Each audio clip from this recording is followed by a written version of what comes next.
Welcome back to Worst Seats in the House. Mike Russo, Anthony LaPanta, bonus pod coming to you from Las Vegas, where the Wild had a very active day in a very active week, where they acquired Michael McCarron and Robbie Fabry in the last couple of days. Today they add Nick Foligno to unite him with his brother Marcus Foligno. They add Jeff Petrie yesterday and then Bobby Brink today as well. Also trade Vinny Hinostroza to Florida. First of all, Anthony, what's your initial viewpoint on these trades? Well, it's kind of what we had been talking about the last couple shows, that, well, there has been so much talk about adding a center and adding a top six center and making a big splash move, that we thought it was becoming less and less likely that was going to be the case, and more likely to be a middle-of-the-lineup guy. I still think there were a lot of different – someday I'd love to talk to Billy and find out just how many deals he discussed this week, because all around the league, things were so volatile. And as we talked on our last show, his comment that they were close on a couple deals and targeted a couple guys, and then all of a sudden that team's fortunes changed. I also think today, as you went around the league, I'm sure there were, I wouldn't even know where to guess, 20, 30 different players that I'm sure they inquired about to find out what the price tag might be. And some of them are guys we've mentioned. So I think what they did was probably the logical way to go about it, with adding depth to the roster. And you weren't going to get that top six centerman, so let's make sure that you have everything that you possibly can in terms of depth and flexibility throughout the bottom nine in your forward lineup. And look around the league today, not one of those guys went. Vincent Trocheck, there's 20 minutes, to be frank, before the deadline, but right now Vincent Trocheck hasn't gone. Ryan O'Reilly hasn't gone. And as you and I have talked about, Billy has started to indicate that he wanted to be patient here and not give up top prospects, because he wants to go big game hunting via trades this summer if all of a sudden big names are out there, or even into next season. And, if you're going to give up a first-round pick and a prospect for a Ryan O'Reilly who's 35 with a year left on his deal, or even a Vincent Trocheck, now if a big guy comes available this summer, you're not going to get him. So what they did is they worked around the edges here. And, I just asked John Hines if he's worried about going into the playoffs with this centered group. And what he said is that face-offs are the most important thing. And you add a Nick Foligno, you add a Michael McCarron, who should help by taking strong side face-offs, as opposed to Nico Sturm, who has been good on weak side face-offs. That's one area that they just feel like they have improved from that standpoint, even though they didn't get the top six center that nobody, by the way, got in the league. Yeah, the price tag was too high for those guys. And it was for sure, this was a seller's market. Those guys had all the leverage because there were so few teams selling. So, and you didn't mention Danila Yurov and his struggles on the dot. This is a guy who they really want to keep in the lineup, but you can't afford to have one of your centers winning 35% of his draws into the postseason. So I think we'll see him be more creative with who's on the ice for those draws. A lot like what you see in overtimes, where, hey, you're out there to win the draw, then get to the bench. I think we'll probably see more of that kind of stuff from the Wild down the stretch. It's really interesting, because I think that if Quinn Hughes was traded to the Wild today, fans would be going crazy. But instead, you look at the reaction out there, and they feel like Bill Guerin and the staff failed because they didn't get that center. But the reality is that going into the postseason, not too many teams have a Quinn Hughes. Not too many teams have two driving wingers the way that the Wild do with Matt Boldy and Kirill Kaprizov. Do you feel that mitigates that? Because we've seen the way that Quinn has, one, helped this team win, but two, create offensively, that really the lack of centers has not really killed this team at all since December 12th when he arrived. Yeah, just look at it in this way. If the Quinn Hughes deal was made deadline week, everybody'd be talking about what a great trade deadline it was. The fact that they just got it done 3 months ago is really just more of a testament to the Wild. They got the deal done that instead of waiting until March, they got it done in December, and that's changed this club. And they were trying to add a center. There's no doubt in my mind. But with what the price tag was, this was the right way to go about it. And to me, it's a win that they didn't go out and give up these prospects didn't empty the tank now for guys that aren't the ideal fit. Yeah. And the better deal is likely going to be out there, and we've talked at length about what those trade chips are and how few the Wild really have in terms of elite trade chips. And right now, they bolstered their roster, added some depth pieces. and they still have all four of those key trade assets that we've speculated were trade assets. It's probably unfair to even say that because we don't know for certain that those were offered in any of these deals. And I think if you look at the roster now, you've got some flexibility because somebody out of Johansson, Tarasenko, Brink has to be in your top six. But it doesn't have to be the same guy every night. It doesn't have to be the same guy every week. So this gives you some flexibility there. It probably strengthens the third line because it gives you some guys who have proven, a little more proven NHL players. And, I think John Hines' point that he made today, too, is we still have faith in the guys who have been up here filling in spot duty, guys like Ben Jones and Tyler Pitlick. Just don't have to rely on them every single night. Now they might just be a guy who, hey, we need a guy for a night or 2 nights or 3 nights, not in a third line role for a month where those guys might not be that right fit. Let's quickly go through the pickups here. And again, this is a bonus podcast. Our next live show is Monday night, March 9th at Elsie's at 7 p.m. First of all, Michael McCarron. I mean, he's somebody, it is funny. He's had a lot of run-ins with Wild players. He's fought Marcus Foligno. He's fought Jake Middleton. He has had a couple run-ins with Matt Zuccarello, who was funny, shaking his hand yesterday, asking if his hand was good. He'll debut tonight against the Vegas Golden Knights. What do you think he adds? Because he is a center, he's a wing, he's somebody that adds toughness, and he's somebody that can win draws.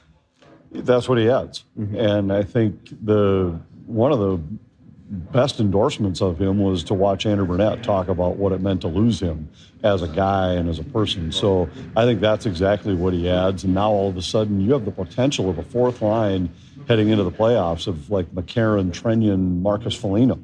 Which could be a heck of a fourth line into the postseason. Absolutely. Bobby Brink, somebody that the Wild were with John Tortorella at the Olympics. Clearly, John Hines talked to Tortorella, who had him in Philadelphia. Clearly, Bill Guerin and Chris Kelleher talked to Tortorella. He basically told him that how much he's turned into a pro. He's somebody that's smart. He adds skill. He's been in the under-19s with Matt Boldy, who's extremely excited to have him on the team. They had incredible chemistry there. He's somebody that, you could see him, maybe them even putting a Boldy on the left wing in the playoffs and having him on the right side and moving a Marcus Johansson down. Tonight he'll play with Danilo Urov at right wing on the third line. So he's somebody that could play up and down the lineup.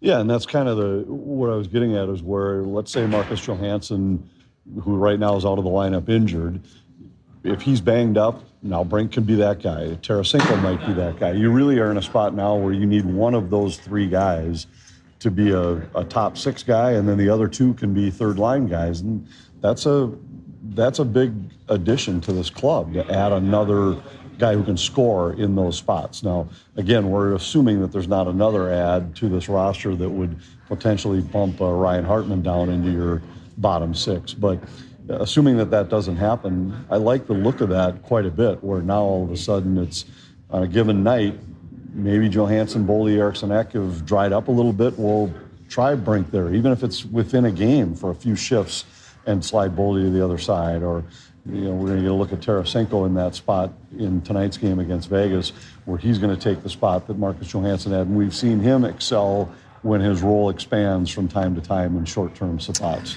And then obviously the fun one was Nick Foligno being united with Marcus here. I talked to Marcus on the phone right after the trade came into fruition that we got word from sources. He said he was shaking. Basically, Nick Foligno called him up, lied to him, joked with him that he was traded to another team, and then broke the news that I'll see in a couple hours, meaning he was going to probably fly to Minnesota before flying to Denver and meeting the team on Saturday, and then play probably against the Avalanche on Sunday. Then Marcus broke it into the group chat. Nick's wife didn't even know he was traded to Minnesota yet, so Marcus broke the news to the family, which is kind of hilarious. What do you think Nick has at this stage in his career? I mean, he's obviously not the guy that was the captain of the Columbus Blue Jackets anymore, that was scoring 30 goals. But he's somebody that obviously we know is an incredible influence on young guys. He could play in the third and fourth line. He played center all year in Chicago, so he could play wing and center. What do you think at this stage in his career he could add? And could you see him even being an in-and-out guy? Well, I think he will be an in-and-out guy. He did score 15 goals last year, so it isn't like he's totally dried up offensively.